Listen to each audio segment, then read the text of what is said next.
Assalamualaikum warahmatullahi wabarakatuh. Apa kabar sahabat Toko Mandiri Indonesia? Ketemu lagi dengan saya Nafi bin Toko Mandiri Indonesia.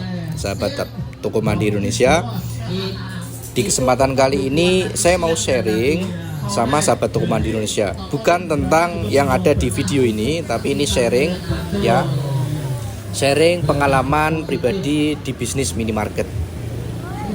Mudah-mudahan video ini sahabat Toko Mandiri Indonesia bisa mendengarkan dari awal sampai akhir supaya tidak ada gagal paham atau tidak ada miskomunikasi ya. Sekali lagi, video ini hanya pemanis. Videonya hanya pemanis, hanya ini ada salah satu video ketika kemarin kita grand opening. Ya, tidak ada kaitannya dengan sharing saya ini begitu. Jadi beberapa bulan yang lalu, 6 atau 8 bulan yang lalu, itu ada mitra yang datang ke tempat kami, menghubungi kami bahwa beliau pengen buka namanya swalayan atau toko serba ada atau swalayan atau supermarket yang ukurannya itu 30 kali 50 pokoknya 1000 meter lebih ya. Jadi standarnya memang swalayan gitu. Waktu itu tim kami melakukan survei ke sana, dan karena memang swalayan itu kami surveinya 2 kali, termasuk saya sendiri juga survei. Saya melihat dengan mata kepala saya sendiri kondisinya seperti apa, terus kondisi Google Maps-nya seperti apa, kompetitornya seperti apa. Lokasinya itu cuma diapit 2 desa, cuman diapit 2 desa, hanya kurang lebih perjalanan 10 menit itu langsung di jalan raya. Jadi ini di tengah-tengah desa, diapit 2 desa. Terus kondisi kami lihat kondisinya juga tidak begitu ramai, sehingga alhasil dari visibility study yang kami lakukan itu hasilnya tidak layak atau tidak disarankan untuk buka swalayan gitu. Karena banyak faktor, termasuk pengguna jalannya itu hampir 2 jam itu pengguna mobil bisa dihitung karena kan jalan desa. Pengguna motornya banyak tapi pengguna mobilnya sedikit begitu. Artinya di wilayah situ menengah ke bawahnya sedikit. Menengah ke bawahnya banyak, menengahnya sedang, menengah ke atasnya sedikit gitu. Kami juga muter melihat kondisinya di sana seperti apa begitu. Kami juga melihat minimarket nasionalnya omsetnya berapa di situ, yang dekat jalan raya, bahkan minimarket nasionalnya dekat jalan raya atau secara lokasi lebih bagus daripada lokasi tersebut. Jadi kami melakukan banyak survei, banyak visibility, banyak perbandingan begitu.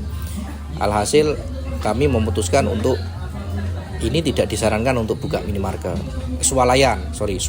Kalau bisa masih memungkinkan dibuka minimarket. Omsetnya bisa di angka 7 sampai 10 juta. Begitu, dengan estimasi modal di 500 sampai 600 juta. Tetapi dari sisi calon mitra atau dari sisi owner minta kalau bisa swalayan begitu. Swalayan. Tetapi ya karena gimana? Kalau swalayan itu masalahnya tanahnya masih kosong. Kalau misalkan dibangun itu paling tidak di 1 sampai 2 miliar. Untuk bangunan, desain interior dan lain-lain ya, izin dan lain-lain 1 sampai 2 miliar. Itu untuk bangunannya saja. Karena mulai dari nol, masih bangun tanah kosong. Terus belum dagangannya, paling tidak persiapan di 3 miliaran lah ya. 3 sampai 4 M lah ya. Semua termasuk izin, amdalalin juga, karena itu posisinya swalayan atau supermarket IUTM, izin usaha toko modern juga harus ada, izin lingkungan juga harus ada. Jadi estimasinya di 3 sampai 4 miliar. Saya tidak cukup mental, saya tidak cukup beban moral bagi saya kalau misalkan surveinya jelek tapi dipaksakan hanya untuk mencari keuntungan. Akhirnya ya sudah, pokoknya kami sarankan untuk membuka minimarket. Kalau supermarket kami nggak berani, bukan karena keterbatasan kemampuan, tetapi karena hasil survei begitu ya. 4 bulan kemudian, 5 bulan kemudian kami survei di kota yang sama tapi mitra lain. Ternyata di situ sudah mulai proses persiapan gitu, sampai dengan grand opening, sampai dengan buka, sampai dengan saya survei ke sana. Saya survei ke sana ngecek tokonya rame apa enggak. Ternyata enggak rame begitu. Ternyata ya sepi begitu. sepi. Saya nggak hanya saya, tapi tim saya juga saya minta untuk survei. Coba menurut kamu ini omset berapa? Oh, paling 12-13 Pak, begitu. Nah, itu kondisi bulan puasa ya, bulan puasa itu kondisi. Itu kondisi bulan puasa. Jadi apa namanya? Dari situ saya. Oh iya. Nah, lanjut ya. Jadi setelah saya survei ternyata omsetnya juga saya perkirakan di bawah 15, di atas 10 begitu. Dan karena itu swalayan, saya perkirakan marginnya di angka 5-7%. Karena memang jualannya benar-benar murah. Saya lihat jualnya memang murah, artinya marginnya pasti kecil itu.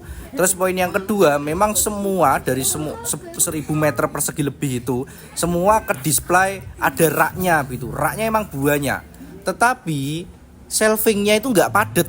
Jadi banyak rongga-rongga yang kosong, kan percuma dong. Artinya kalau menurut saya misalkan itu luasnya 1000 meter persegi, sebenarnya menggunakan luas 500 meter persegi bisa begitu.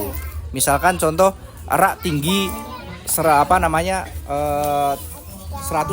cm ada 5 shelving ya. Terus itu kan ada 2, berarti total ada 10. Itu kan sebenarnya sama dengan satu rak, jumlah shelvingnya ada 10, kan begitu sahabat toko Mandiri Indonesia. Jadi artinya dari sini saya berpikir saya berpikirnya positif begini, maksud saya.